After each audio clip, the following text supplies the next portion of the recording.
I'm just asking you on a personal level. What would it have been like if you had to report to prison today? What do you think? I think I would have died in pretty short order. I'm 67 years old and I have asthma, a lifelong medical history of it.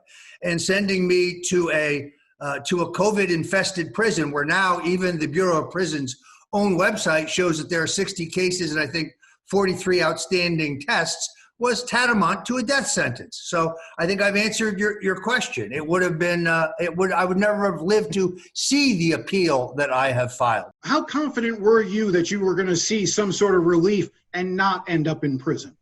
I was very confident, not because I knew anything or not because I'd been told anything officially or unofficially. In fact, my lawyers were never in touch with the White House lawyers until after the commutation. And I'd had no discussions with anybody, but I really changed my life back in January. I had the opportunity to meet Reverend Franklin Graham, and he gave me some extraordinarily good advice. I was reborn. I reaffirmed my relationship with Jesus Christ. I prayed fervently for this moment. He sent me a very nice Bible and told me specific areas that I should read. I was helped by others in the spiritual journey.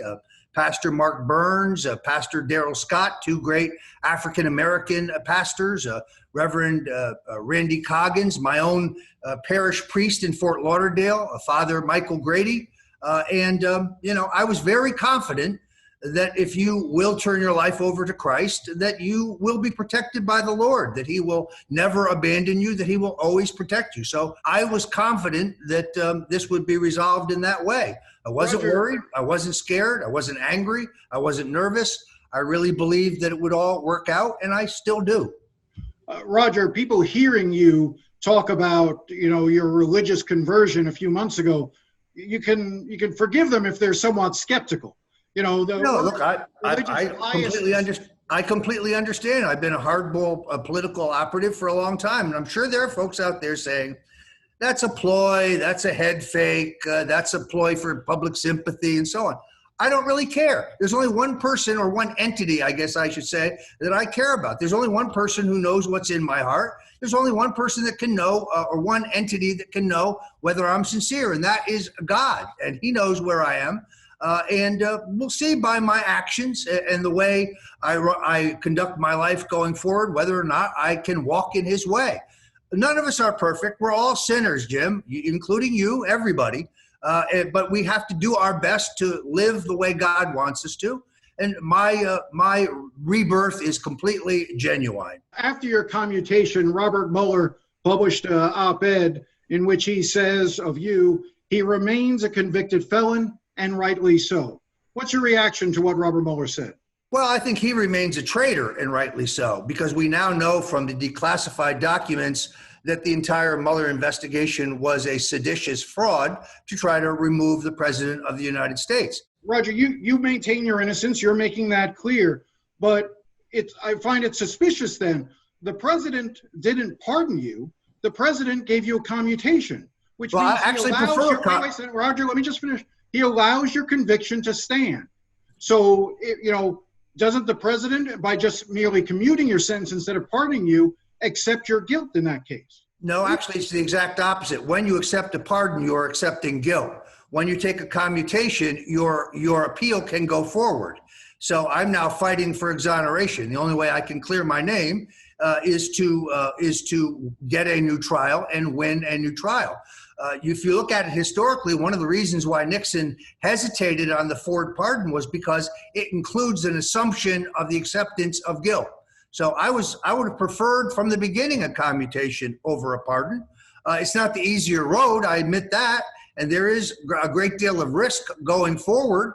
And it is my understanding that if I were to have my conviction overturned, I would have to face trial with the same judge. Now, I've got to make a judgment whether I can get a fair trial in front of this judge, given her conduct in my first trial. This is what Howard Feynman wrote that you told him, referring to President Trump.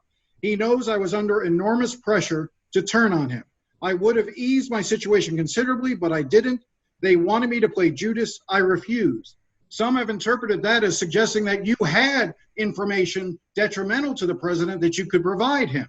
Is that the case? No, that is exactly the opposite of what is true. And I've said on the record in 1,000 places since the gag order was lifted that they pressured me to bear false witness against him. What exactly did the president say when he came on the line for you? Well, it was a short call. He was very gracious. He said, "I'm signing an act of clemency, which is a full commutation of your sentence. I'm doing this for two reasons. One, because I do not think you got a fair trial, and I think you should ask for a new trial. You should fight for a new trial. You should appeal." And I said, "I'm appealing." And he said, "I think you should do that." He said, "I'm also doing it as an act of mercy because I think at your age and in your health, going to prison where there is COVID-19 is very, very dangerous.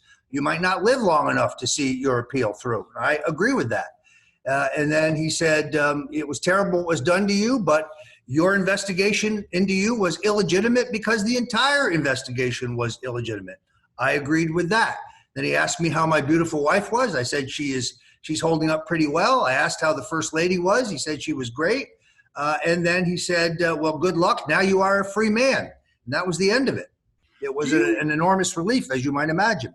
Do you envision helping the Trump campaign as they move forward? Do you see yourself as any sort of advisor, as you have been for many, many years in the past? With the I don't foresee having any formal role in the campaign. I intend to write and speak, in favor of the president's reelection, something I feel very strongly about. But Jim, this has destroyed me financially. I've lost everything: my home, my savings, most of my insurance, my ability to make a living for almost 2 years. So I've got to rebuild my life. I'm virtually indigent.